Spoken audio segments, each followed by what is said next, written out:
Welcome to my channel. अस्सलामुअलैकुम। आइए जानते हैं लम्हा नाम के मायने और इसकी तफसील।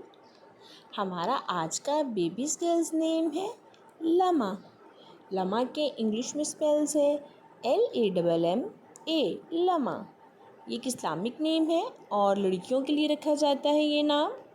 इस नेम के मायने हैं चमकना, रोशन होना, लम्हा। इस नेम की तफसील है लम्हा फ़ातिमा, लम्हा ज़ैनब। इस तरह से हम ये नाम रख सकते हैं। आप भी अपने नाम का मायने जानने के लिए कमेंट्स में अपना नाम लिखें और मायने जानिए। एंड अपने नाम की स्पेशल वीडियो बनवाने के लिए भी आप मेरे कमेंट बॉक्स में अपना नाम कमेंट कर सकते हैं। And please like the video, subscribe my channel. Okay dears, फिर मिलेंगे न्यू नेम न्यू वीडियो के साथ। अपना ख्याल रखिएगा, दुआओं में याद रखिएगा। अल्लाह हाफिज़।